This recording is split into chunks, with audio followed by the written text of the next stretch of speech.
livre de Deutéronome chapitre 13, verset 1 jusqu'à 13. Quelqu'un va le lire.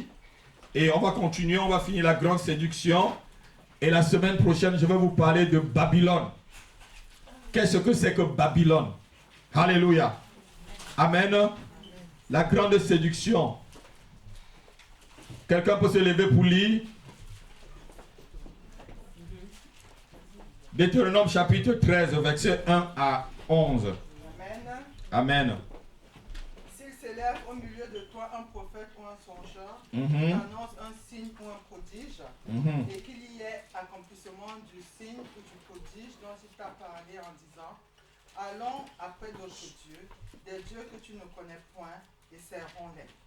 Tu n'écouteras pas les paroles de ce prophète ou de ce songe, car c'est l'Éternel, votre Dieu, qui vous met à l'épreuve pour savoir si vous aimez l'Éternel, votre Dieu, de tout votre cœur et de toute votre âme. Vous irez après l'Éternel, votre Dieu, et vous le craindrez, vous observerez ses commandements, vous obéirez à sa voix, vous le servirez, et vous vous attacherez à lui. Ce prophète ou ce songeur sera puni de mort, car il a parlé de révolte contre l'Éternel, votre Dieu, qui vous a fait sortir du pays d'Égypte et vous a délivré de la maison de servitude, et il a voulu te détourner de la voie dans laquelle l'Éternel, ton Dieu, t'a ordonné de marcher.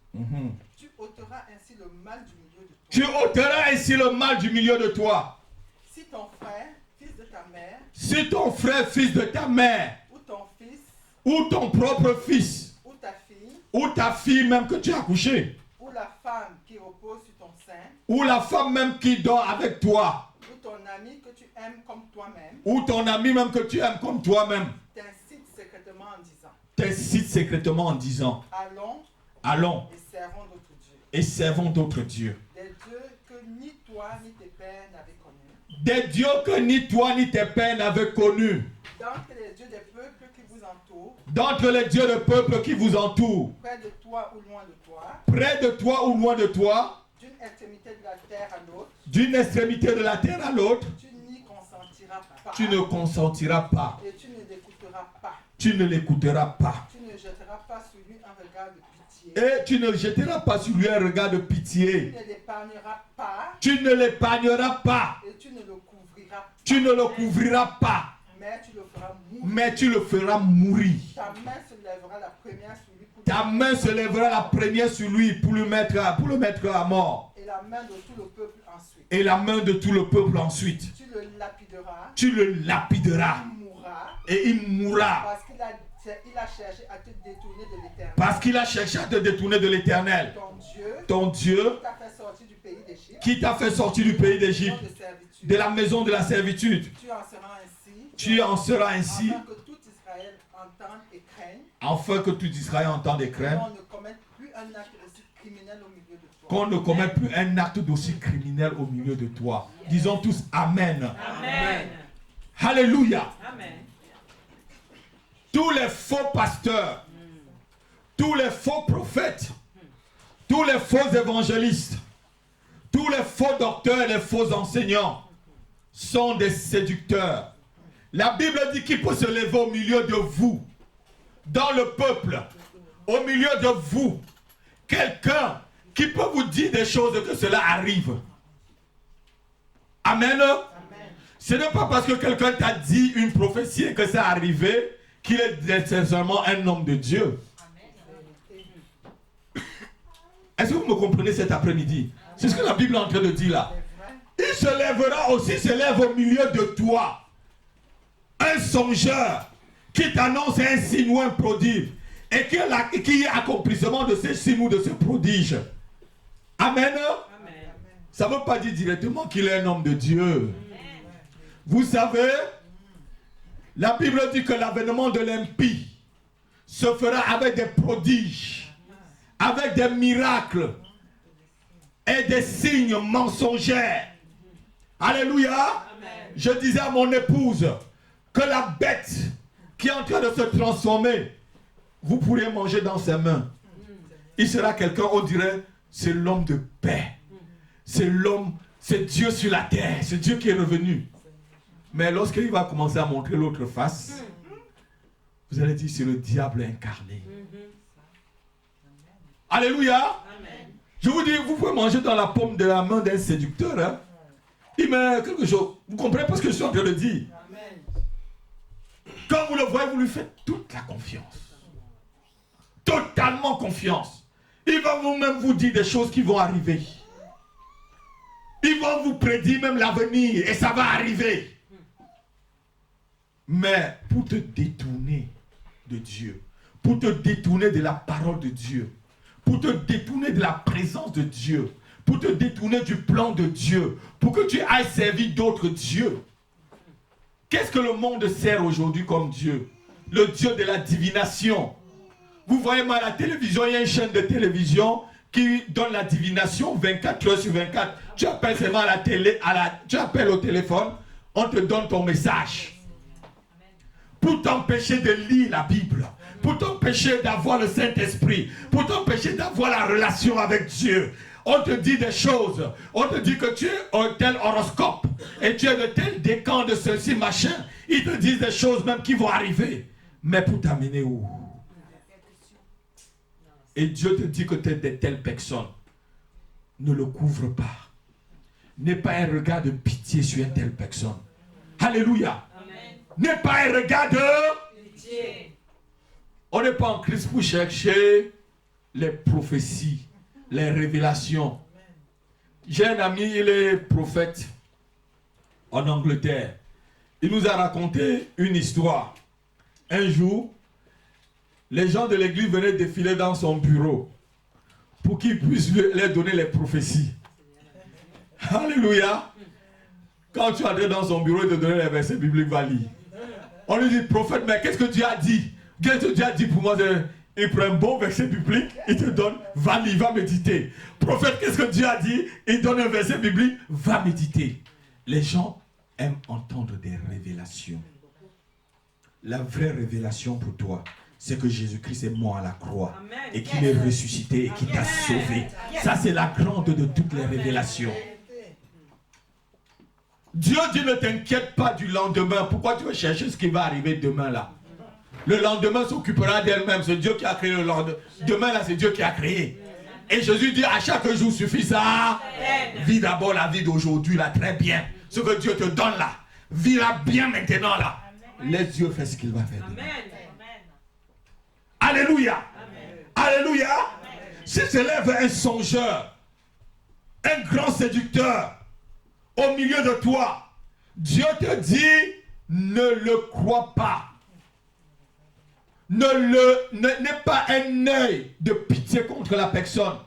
Je vous ai dit ici, samedi dernier, où les hommes qui se sont dit hommes de Dieu, prétendus hommes de Dieu, mais hommes de Satan, moi je les appelle hommes de Satan, qui ont créé maintenant des big shops et qui sont partis voir Satan pour pouvoir peupler leur boutique. On te dit qu'il y a des démons.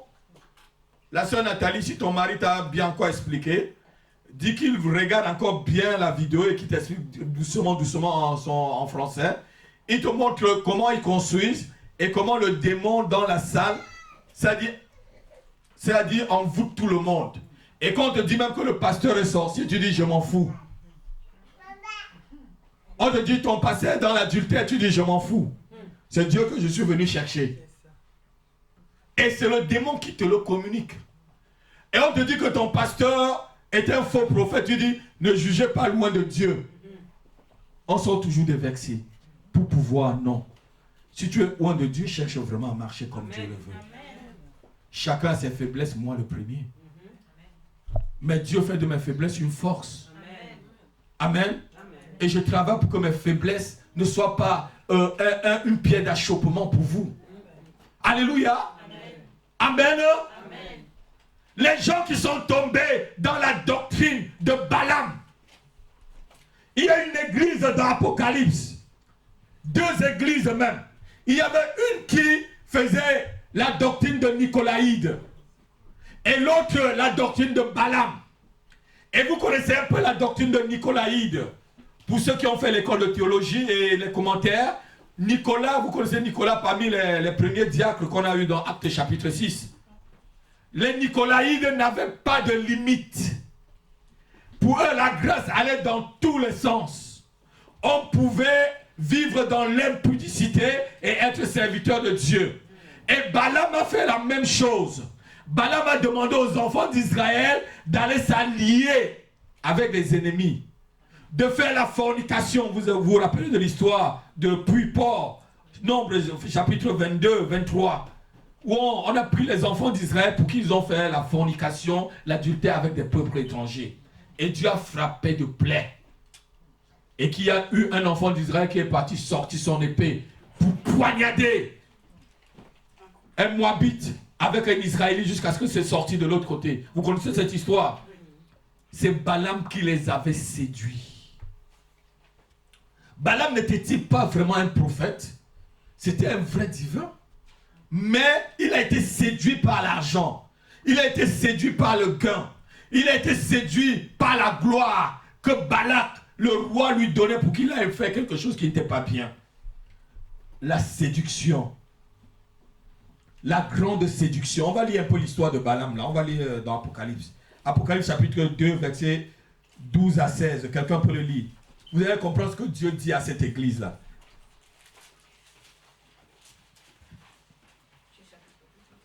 Chapitre 2, versets 12 à 16. Apocalypse. Écrit à l'ange de l'église de Pergame. Voici ce que dit celui qui a l'épée aiguë à deux tranchants. Je sais où tu demeures. Oh là là. Je sais que là est le trône de quoi? Satan. On dit à une église que l'église c'est le trône de Satan. Excusez-moi, arrêtons-nous un peu là. On dit le trône de Satan dans une église. Regardez-moi un peu. Dieu dit, là où tu demeures là, c'est le trône de Satan. Donc on vous dit que certaines églises là, c'est l'église de Satan même. Ce n'est pas moi qui le dis, ma soeur. C'est pas moi qui le dis. Là où tu demeures, c'est le trône de Satan. C'est le trône de Satan. Si vous comprenez vraiment le linga là, je déplore ce prophète parce qu'il est en brousse. Il faut que je demande au pasteur Denis, parce qu'il est en communication avec le pasteur Denis, qu'il aille encore témoigner mais qu'il parle en français. Pour que ça puisse aider plusieurs personnes. Parce que ces gens de la synagogue de Satan sont en train de le poursuivre pour le tuer. On a décidé de le tuer. Parce que comme il a vendu la mèche, il a vendu la mèche. Ils ont décidé de le tuer. Alléluia. Et le trône de Satan, tu retiens mon nom et tu n'as pas renié la foi. Même au jour de Antipatre, mon témoin fidèle, qui a été mis à mort chez vous, là où Satan a sa demeure. Mon Dieu. Grave. Grave ça. Il tue les vrais prophètes. Antipatre, la scène martyr, là où on l'a tué. Regardez-moi. Méfiez-vous, s'il vous plaît. Tout le monde n'est pas vrai. Tout ce qui dit pasteur, là, ce n'est pas pasteur, s'il vous plaît. Tout ce qui dit prophète, là, ce n'est pas vraiment prophète. Tout ce qui dit évangéliste, là, méfions-nous. Méfiez-vous des églises où vous arrivez. On s'occupe plus de vos poches que de votre âme. Je vous dis encore. Méfiez-vous des églises où vous arrivez et qu'on s'occupe plus de ta poche que de ton âme. Quelqu'un ne m'a pas entendu. Méfie-toi de l'église où quand tu vas arriver, on va s'occuper plus de ta poche que de ton âme. Amen. Amen. Si tu entres dans une telle église, fuis. On doit d'abord s'occuper de ton âme. Amen. Et Dieu va remplir tes poches et tu donneras à Dieu. Amen. Donc quelqu'un n'a pas entendu. Amen. Non, vous n'avez pas entendu. Je crois que le message ne vous plaît pas. Amen. Non, le message ne vous plaît pas. Amen. Changeons de message si vous voulez. Méfiez-vous de ceux qui s'occupent d'abord de ta poche.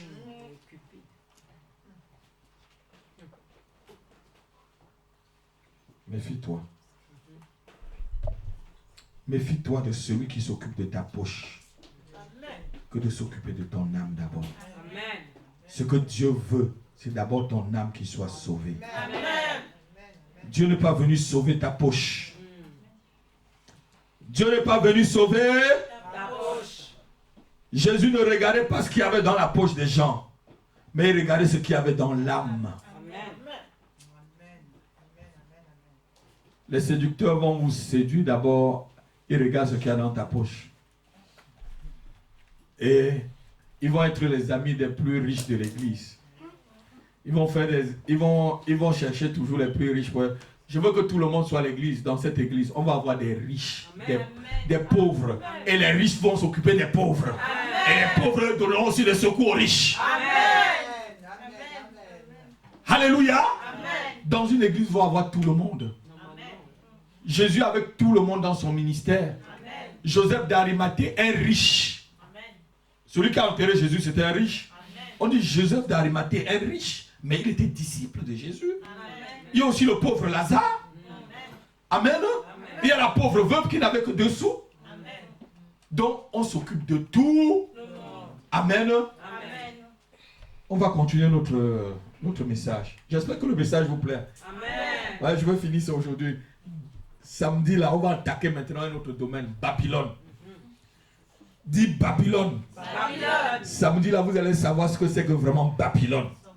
Donc, quand tu vas entrer dans Babylone, là, toi-même, ton pied, là, tu sauras que moi-même, c'est moi-même qui a pris mon pied pour aller dans Babylone. Toi-même, tu vas sortir. Alléluia. Verset 14. Mais j'ai quelque chose contre toi. C'est que tu as là des gens attachés à la doctrine de Balaam, qui enseignait à Balak à mettre une pierre d'achoppement devant les fils d'Israël pour qu'ils mangent des viandes sacrifiées aux idoles et qu'ils se livrent à la débauche. De même, toi aussi, tu as des gens attachés pareillement à la doctrine de Nicolaïde. Verset 16, repens-toi donc, sinon je viendrai à toi et je les combattrai avec l'épée de ma bouche. Amen. Voilà Jésus qui dit qu'il va venir dans une église combattre les gens. L'église de Pergame. Il dit, repens-toi, sinon je vais venir au milieu de toi là.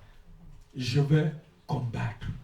L'autre jour ici, quand je suis venu un jour, le Seigneur m'a donné ce message qui est dans le livre de Daniel, je crois que c'est Daniel chapitre 3. Ceux de mon peuple qui connaîtront le nom de leur Dieu feront des... C'est l'ange qui disait ça à Daniel.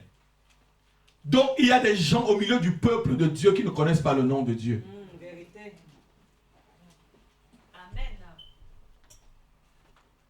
Amen. Les gens me regardent.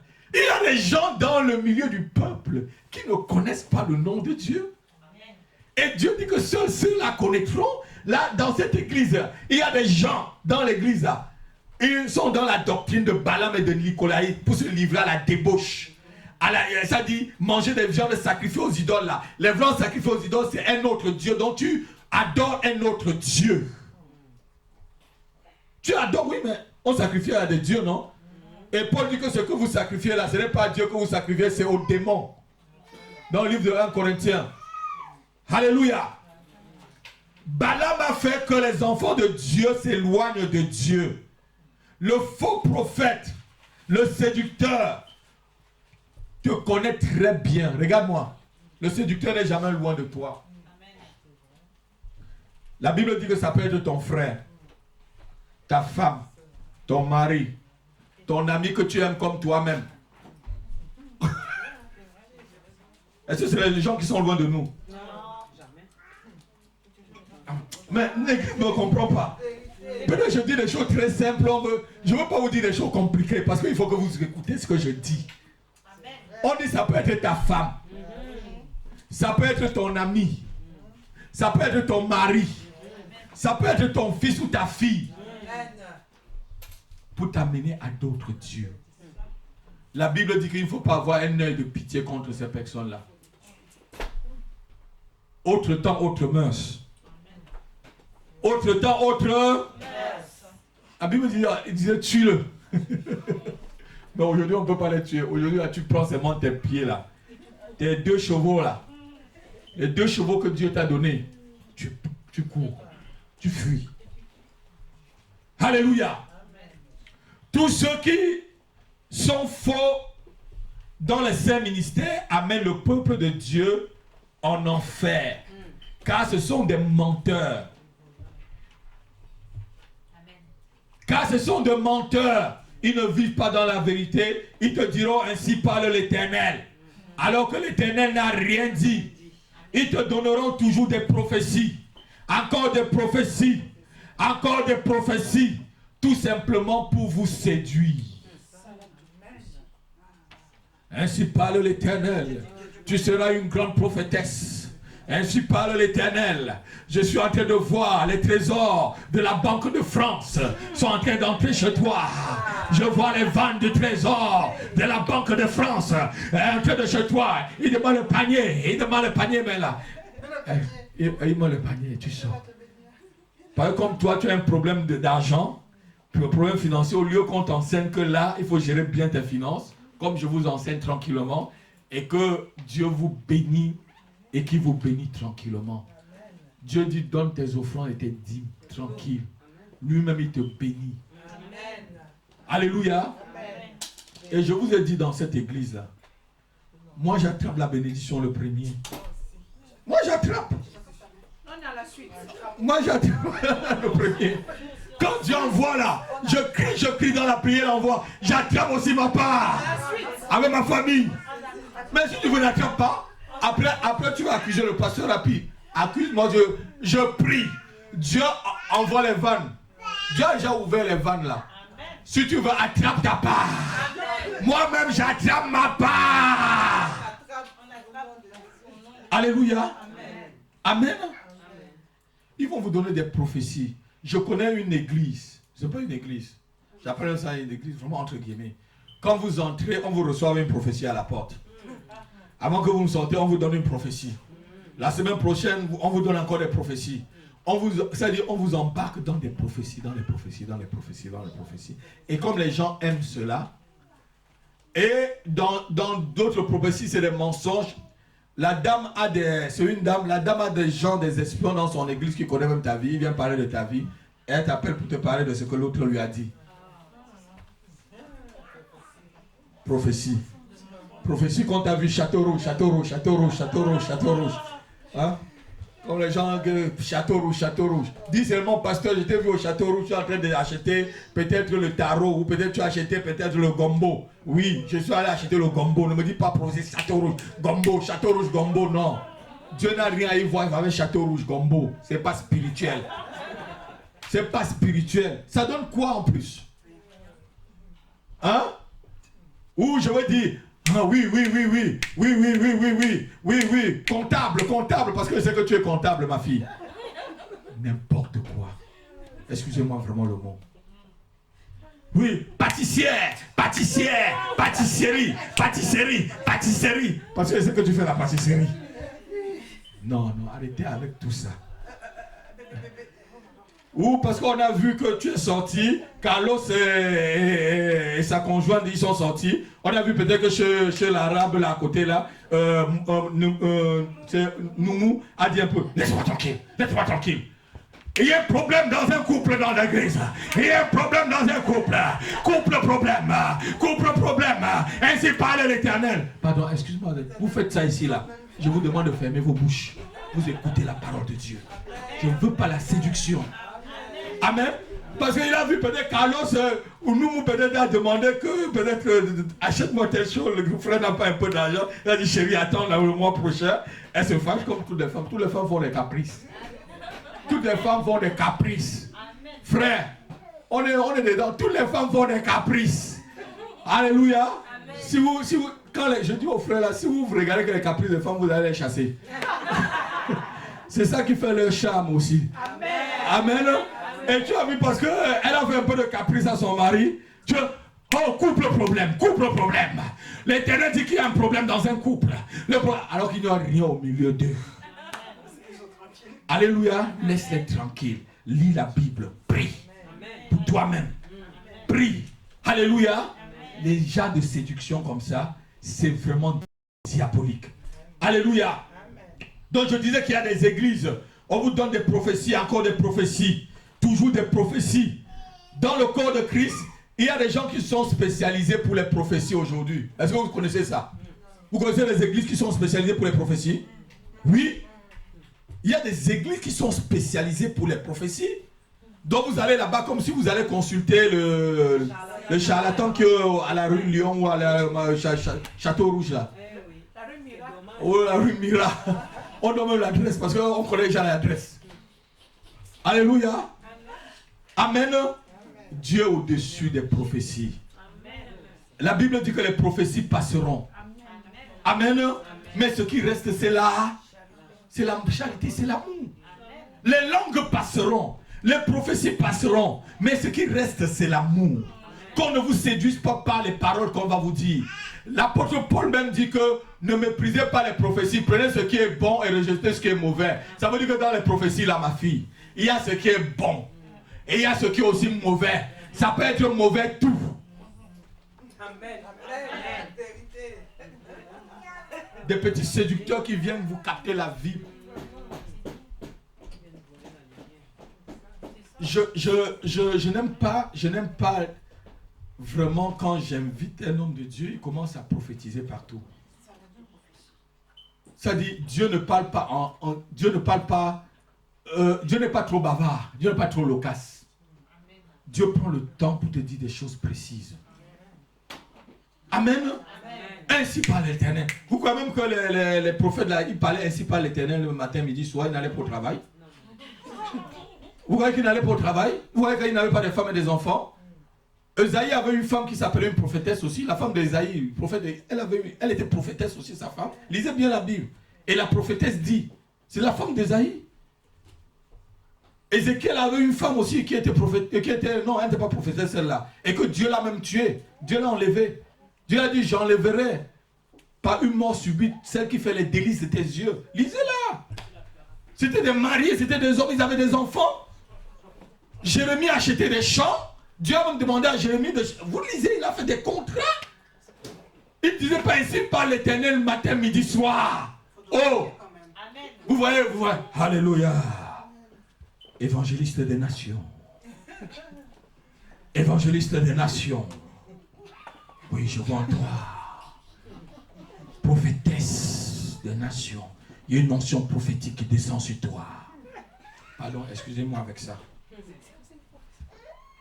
Regardez-moi. C'est tout de la séduction pure et simple. Est-ce que vous entendez ce que je dis là? C'est de la séduction pure et simple. On doit vous lire la parole de Dieu et vous expliquer comme je le dis très simplement. Jésus-Christ ne marchait pas dans les rues de Jérusalem. Évangéliste, prophétesse, enseignante, docteur. Oui, je vois, tu es appelé docteur. Un jour, il y a un qui a dit à ma femme qu'elle était docteur de la parole. C'était ça, non?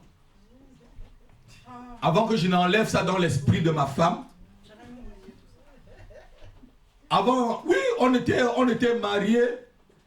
Dans le mariage, pendant le fiançailles, elle ne m'avait pas dit qu'elle était docteur de la parole. Un jour, on est ensemble. Je suis en train de faire le culte familial. J'apprends qu'elle est docteur de la parole. Je dis, bon, pasteur Rapier, il y a le travail à faire là. J'ai dit, docteur quoi? J'ai dit, docteur quoi? Elle me dit, on a prophétisé sur moi que je suis docteur de la parole. Et je dis que c'est Dieu qui a dit que tu es docteur de la parole, que tu es docteur vraiment de la parole. Tu sais ce que veut dire docteur de la parole là? J'ai commencé à l'expliquer ce que c'est que docteur de la parole. Elle a sorti ça de sa tête et la jette. Elle a même déjà oublié. Que quelqu'un a prophétisé, docteur de la parole. Non, j'ai dit doctoresse ou docteur de la parole. Séduction pure et pure. Pour l'égarer. Elle était égarée là. Elle devait prendre une grosse Bible. Vous voyez, je suis docteur de la parole. Hein? Docteur de la parole, tu ne sais même pas comment les choses de Dieu se passent d'abord. Laisse-moi t'expliquer comment les choses de Dieu. Je l'ai pris ABC de Dieu. Amen. Alléluia. Aujourd'hui, elle est meilleure. Amen. Acclamons très fort le Seigneur, frère. Acclamons très fort le Seigneur. Alléluia. Elle était complètement séduite. Pour elle, avant que je la marie, dans le mariage, là, ben elle était docteur de la parole.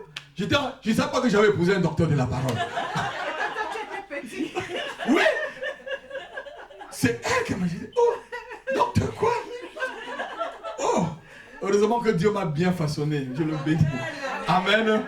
Je bénis Dieu parce qu'il m'a vraiment bien façonné. Elle avait un verset pour toutes choses.